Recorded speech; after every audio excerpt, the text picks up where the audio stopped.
I'm going to tie up one of my all-time favorite flies for smallmouth today. This is the Clouser Darter. Long story short, this was introduced to me by Bob Clouser about 20 years ago, and it has just been a phenomenal fly over the years. This is the olive and purple color, which was the colors that one primary color that they were experimenting with back 20 years ago, but it has since been produced in multiple different colors. But for smallmouth, this has just been fantastic. I even in 2004 took this down in a light and dark tan combination and caught some bonefish down in Mexico with the Clouser Darter. So it's just all around a great fly. It's tied similar to the Clouser Deep Minnow, except for it uses Kip Tail for the wing, and it has a couple of different techniques to it. The streamer season is coming on for smallmouth, and this would be a great fly to tie up this time of year and get out and hit some fall smallmouth. So that's the Clouser Darter, and we'll get started.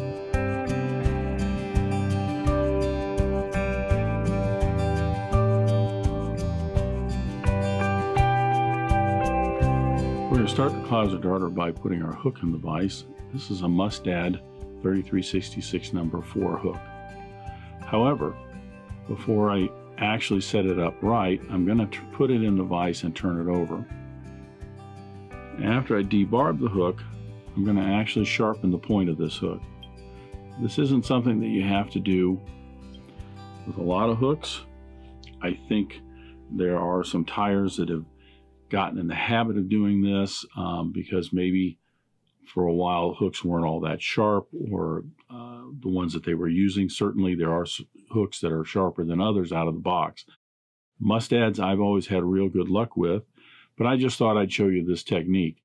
You can take just a regular file, and all you're going to do is you're going to take the fine side of that file and you're going to run it down the point just like this. And what you're looking for is to create either kind of a diamond shape like this on the point, or maybe 4 sides. So if you run this down along the point, along these 4 faces, what you're doing is just sharpening that point a little bit. There's a number of videos out there as to why to sharpen hooks.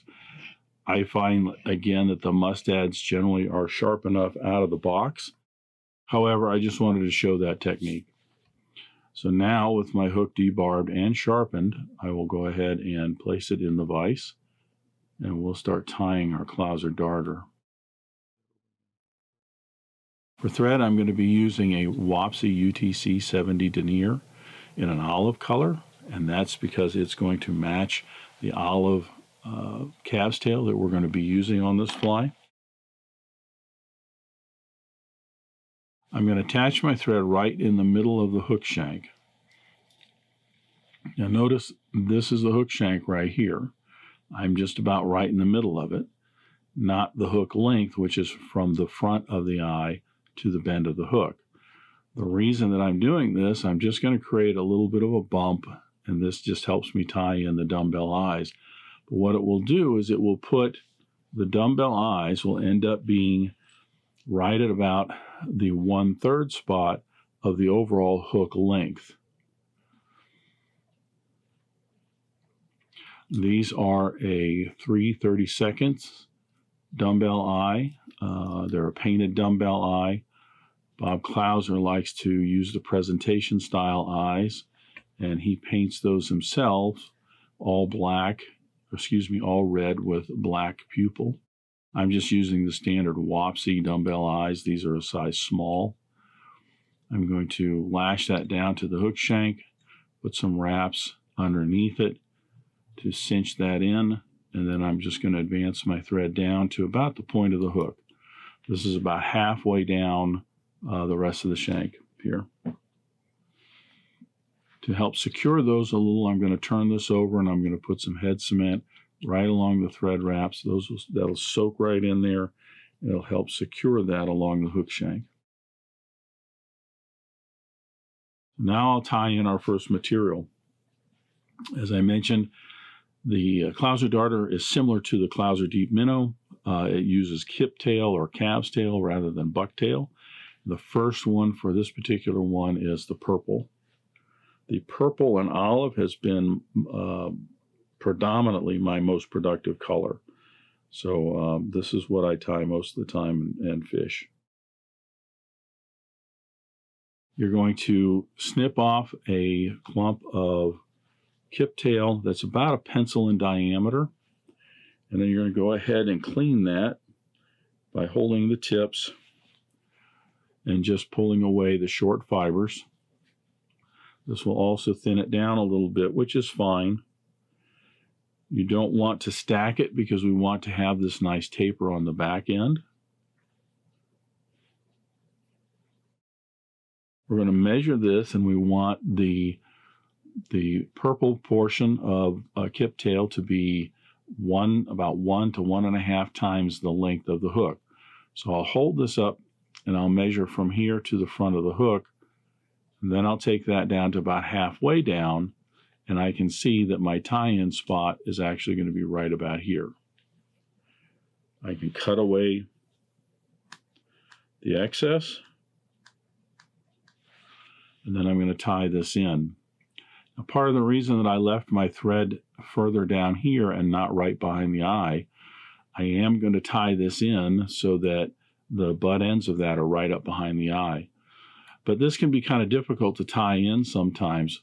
I'll show you a technique here that makes it a little bit easier. One, by having my thread a little bit further down, I'm going to be tying this in and collecting it further down the material. I'm not dealing with all these little butt ends that tend to pop out from underneath your thread wraps, or the thread slide off of those. What I'm going to do is hold the material at about a 45-degree angle on my side of the hook shank, and I'm just going to take a couple of light collecting wraps around the material. When I do this, as you can see, the material is just collected on my side of the hook shank. It is not tied in yet at all. I've already started to control it and to be able to manage it as I tie it in. This allows me to then pull the fibers back to get the butt ends just right behind the eye of the hook. And then as I continue wrapping, you'll notice that the thread wraps now, under a little bit of tension, start to push the material up on top of the hook shank, which is where I want it. I do not want this wrapped around the hook shank. I want it to be right up on top of the hook shank. So as I'm lashing this down and moving back down the hook shank a little, I'm holding the materials up at a little slight angle, and this will help keep it collected right on top of the hook shank as opposed to wrapping around the hook shank. You're going to go down to somewhere between the point of the hook and the barb. That's the end of the shank, and then we'll come back forward. This is the first cast material that we're tying in, underbody or underwing if you want to call it. Now I'm going to wrap my thread forward in an open spiral to right behind the eye of the hook. I'm going to put a few wraps in to give me a little bit of a base of thread, and move my thread back about a half an eye length behind the eye of the hook. Now we're going to tie in first bit of olive.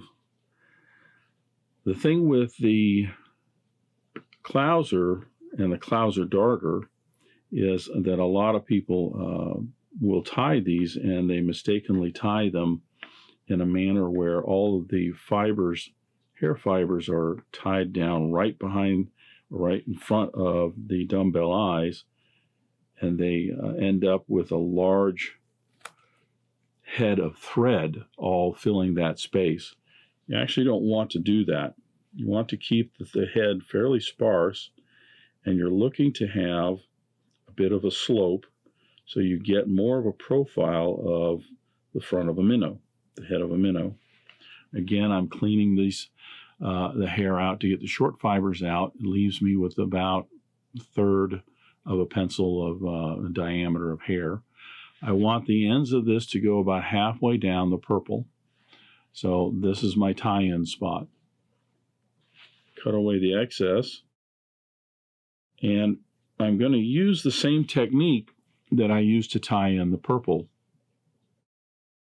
By having my thread back a little bit from where I want the butt ends to be, I can collect these on my side of the hook shank, just like I did the purple, with a couple of wraps. As you can see, they're held nice and in place right on my side of the hook shank. And that allows me to then pull these back a little bit to get those butt ends so that they're going to come up right behind the eye of the hook. And then I can go ahead and lash those down.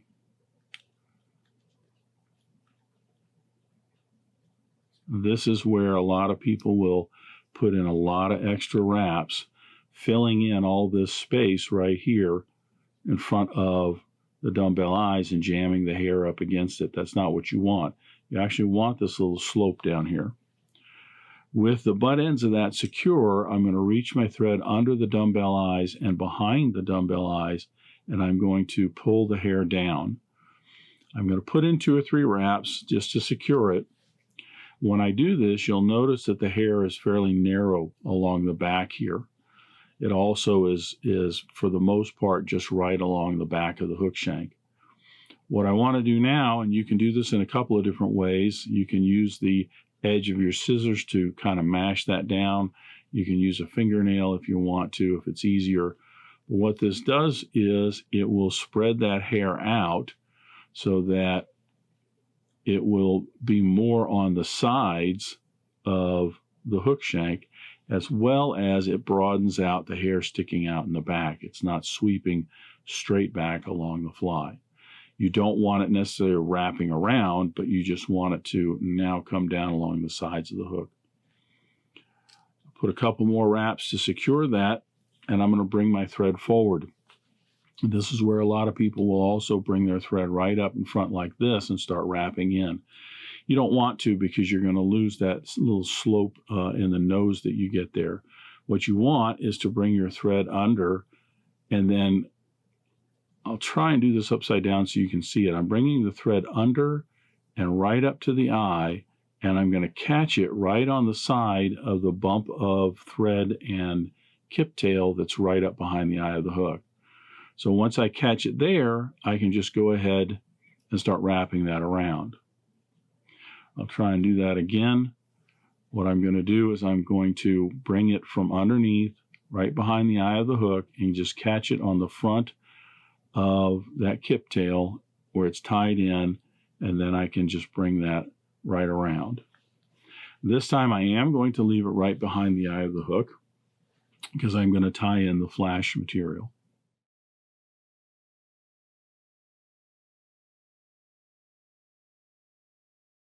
Remember, because of the dumbbell eyes here, this fly is going to ride hook point up. So what we've really been working on here is the belly of the underside of the fly. I'm now going to turn it over, and similar to the Clouser minnow, or the Clouser Deep Minnow, I'm going to go ahead and put in my flash in here before I put my final bit of olive in for a wing. For the flash on this, I'm using a purple Flashabou and a red Krystal flash, or in this case, a flash accent. There's a number of different techniques that you can use. I'm not going to elaborate on all of them, but I'll show you how I tie these in. I'm going to bring this up underneath the thread, and then the thread's holding it right here. I can then pull these fibers back down so they're just about the length of the purple tail. I can put a couple of thread wraps going down the hook shank in, and then I can fold all this over and right down. Bring my thread back up to just behind the eye of the hook. When I trim these, I want to trim these fibers so that they are about, half a shank length behind all the purple material. It just makes them a little bit longer than the fly, and it adds a little bit more life to it. I'm going to do the same thing with the Flashabou. I'm going to take anywhere from 8 to 10 strands, just like the flash accent, bring it up under the thread, pull those down so that they are just about the same length as the purple tail or underbody. Couple of wraps to bind those, fold those over, and again a couple of wraps. You want to be careful not to wrap down too far. Remember, we don't want this head area getting too big, and we don't want to lash down the hair right there along the hook shank. So just be cautious with your wraps here. Again, I'll cut those so that they're about half a shank length longer than the purple underbody.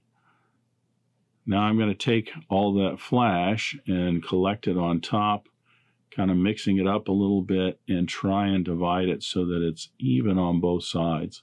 When you're fishing this fly, a lot of times it will kind of flop around. It takes a life of its own, but at least here, as far as tying it and finishing it, that helps just a little bit, that step. Now again, I'm going to move my thread back down, and this is in preparation for tying in the wing. The upper wing, if that's what you want to call it, or the back of the fly, is essentially just like the olive that we did before.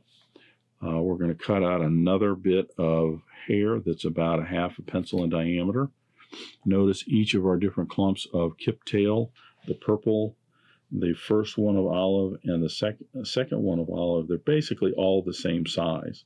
So you're not trying to get too much on there to grow this too much. We're going to measure this the same length as the other olive right here, and that's my tie-in spot.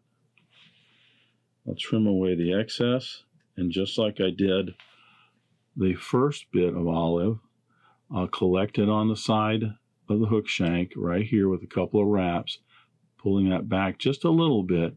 Now I can come down towards the eye of the hook, getting in some more wraps to lash down the butt ends of those fibers. Now sometimes these will be kind of off to one side towards you or towards me because of where we collected those. And if you don't have enough thread torque to kind of pull them on top, just take your thumb and just push those up on top a little bit. If you lose a few hairs, that's fine. Then you can lash down the ends of those. Lost just a few of them there. That's fine.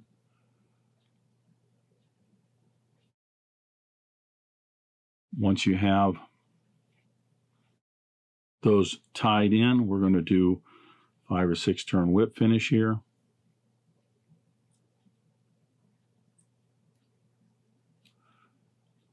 It's easy to crowd the eye on this fly, so be very careful about that.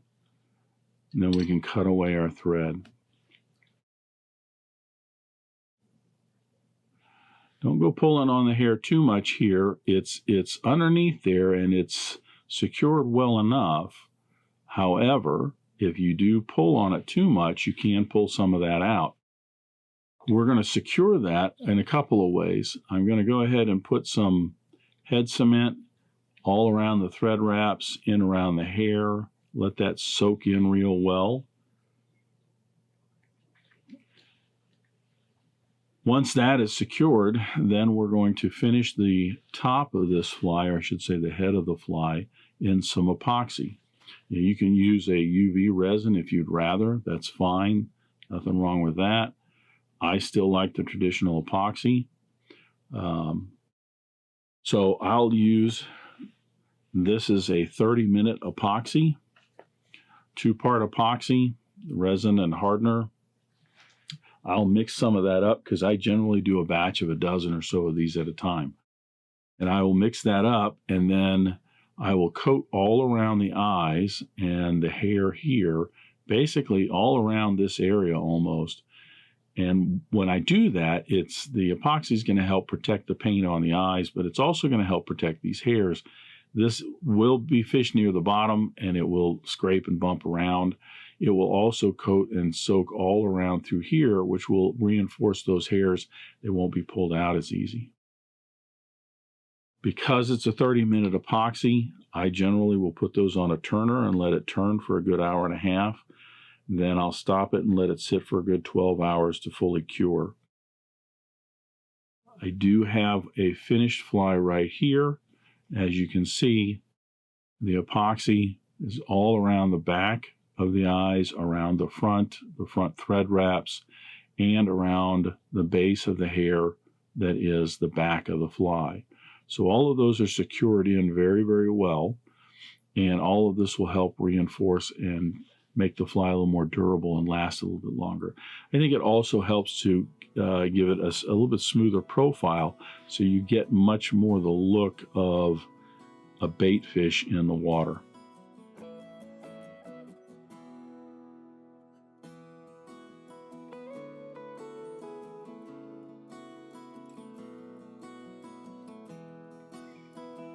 So that's the Clouser Darter. Like I said, this has been just a fantastic fly for me over the last 20 years. The olive and purple color has just been great. Orange and olive is also another popular color.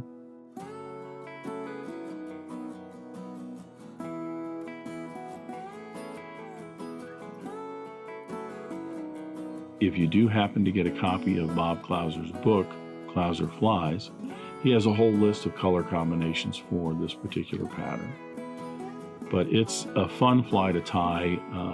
I have not caught any trout on this. I have caught bonefish on it, and I've caught all kinds of different bass and catfish and carp and suckers and warm water species. But it is also just a fantastic smallmouth fly. So that is the Clouser Darter.